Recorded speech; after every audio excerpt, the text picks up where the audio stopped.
심장은요, 절대 갑자기 멈추지 않습니다. 심장은 멈추기 전에 반드시 신호를 보냅니다. 실제로 임상에서 우리가 관찰되는 정말 놓치기 쉬운 심장 마비의 직전에 나타나는 증상 5가지가 있는데요. 안녕하세요. 반갑습니다. 약 대신 자연치유 의학을 전하는 저는 상원장입니다. 심장마비는 갑자기 온다고 하더라고요. 혹시 미리 알 수 있는 방법이 있을까요? 평소 건강하던 분이 갑자기 쓰러졌어요. 이런 이야기 한 번쯤 좀 들어보시지 않으셨나요? 특히 심장마비는 마치 번개처럼 아무 경고 없이 찾아오는 것처럼 느껴져요. 그래 정말 그럴까요? 심장마비는 갑자기 오지 않습니다. 미국 심장협회라는 데가 있어요. 그곳의 통계에 따르면은 심장마비 환자의 60에서 한 70% 정도는 이미 전조 증상을 겪고 있었다고 합니다. 다만 그 증상이 너무 좀 애매하고 평범해서 예를 들어서 소화가 안 되는 건가? 요즘 피곤하네? 이런 증상으로 나타나기 때문에 그냥 우리가 지나친 거죠.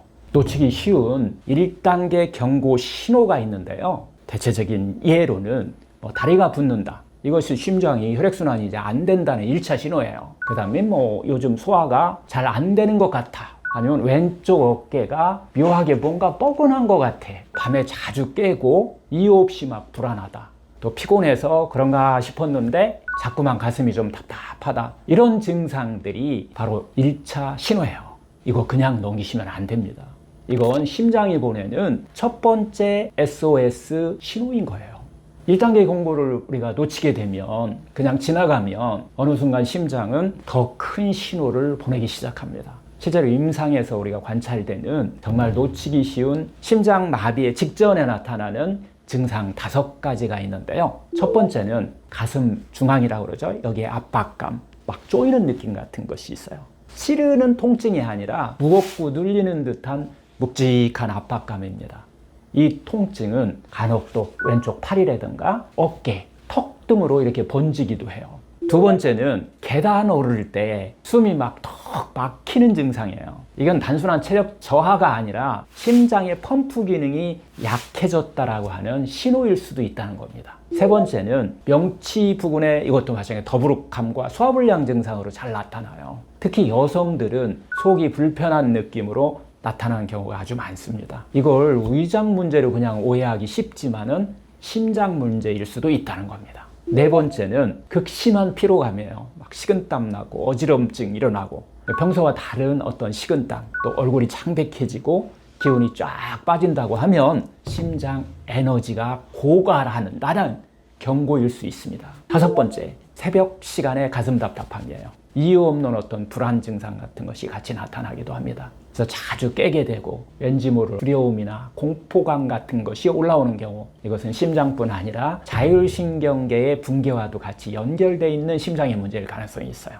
이런 증상들은 심장이 마지막으로 보내는 바로 구조 신호입니다. 이때 필요한 것은 버티기가 아니에요. 즉각적인 알아차림과 대처법입니다. 그럼 심장마비 전조 증상이 나타났을 때는 어떻게 대처하면 되나요?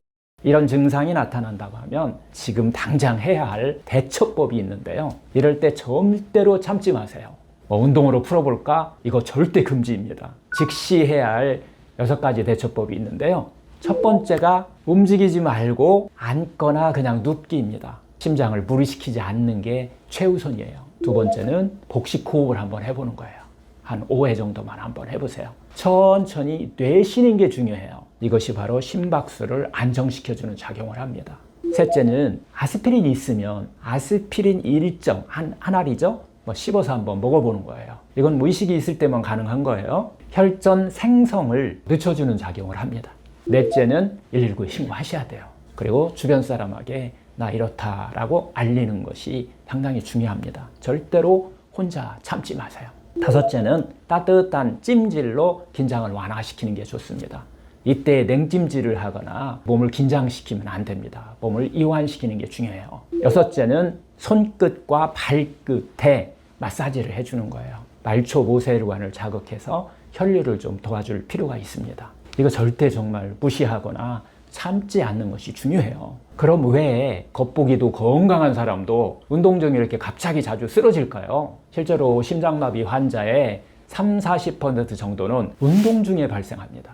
특히 겉보기엔 건강했던 사람이 더 위험할 수 있습니다. 이게 왜 그럴까요? 속으로는 이미 혈관에 염증이 막 쌓여 있었고 자율신경도 불균형한 상태였던 거예요. 그래서 운동이 마지막 방아쇠가 되어버린 겁니다.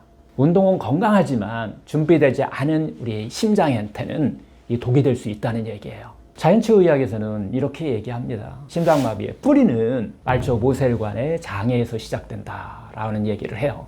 이건 단순한 심장 질환의 문제가 아니라는 겁니다. 살아가면서 억눌린 감정, 풀리지 않는 이 피로감, 또 세포를 병들게 하는 설탕과 당독성 음식의 문제죠. 또 균형이 무너진 어떤 발가락의 모세혈관의 문제들, 결국 삶의 무게를 더는 버틸 수 없어서 몸 전체가 말초에서부터 무너지는 신호라는 거예요. 특히 좌측 엄지발가락에 힘이 빠지거나 형태가 변형되어 있다면 심장의 문제를 유발할 수 있는 가능성이 상당히 높아집니다. 지금 당장 한번 확인해 보세요. 신발을 벗고 발가락을 한번 움직여 보세요. 움직임이 둔하고 불편하다면 지금이 그 신호입니다. 발가락에 좀 자유를 주셔야 될 필요가 있습니다. 답답한 신발 대신 넓고 편한 신발로 바꿔주세요. 그 작은 변화가 심장을 살릴 수 있습니다. 심장마비는 단순한 심장의 사고가 아니라 삶의 무게를 더 이상 견디지 못한 이 말초부터 망가진 몸의 붕괴 증상인 거예요. 그래서 위험한 거예요. 생활 속에서 심장마비를 예방할 수 있는 방법은 뭐가 있을까요?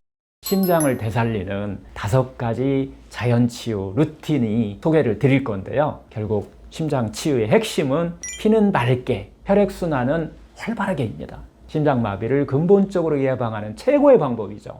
5가지 방법을 추천드립니다. 첫 번째는 음식입니다. 혈관 회복 주스, 즉 사과, 당근, 비트 주스예요. 염증은 줄이고 혈류는 개성하고 심장 회복을 돕습니다. 아침 공복에 밥 대신 드시는 거예요. 그리고 항상 하는 말이지만은 좋은 음식을 찾는 것보다 삶을 바꾸는 것이 중요하다라는 이야기죠. 두 번째는 마음의 문제입니다. 불안, 분노 같은 이런 부정적 감정은 심장을 좀먹는 최고의 적입니다. 내 호흡을 알아차리는 것만으로도 혈액이 맑아집니다. 자신의 호흡 알아차림 훈련은 마음을 안정시키고 세포에 충분한 산소 공급으로 혈액을 정화하고 혈액순환을 돕는 최고의 명약이 될 수 있어요. 세 번째는 소식, 일찍 자는 또 습관입니다. 야식과 과식은 심장에 큰 독입니다. 저녁 6시, 7시 이전에 좀 식사를 마치시고 야식을 하지 않는 것은 심장에 대한 배려예요, 배려.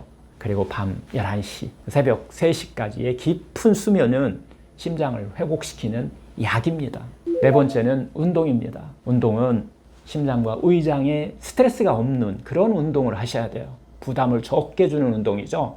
바로 그게 누워서 하는 운동들이에요. 붕어 운동과 모관 운동을 제가 추천을 드리는데요. 이 운동은 심장과 의장을 수평으로 누워서 하는 운동 중에서 대표적인 거예요. 심장의 스트레스를 가장 덜어주면서 혈액순환을 돕는 심장의 최고 안전한 운동입니다.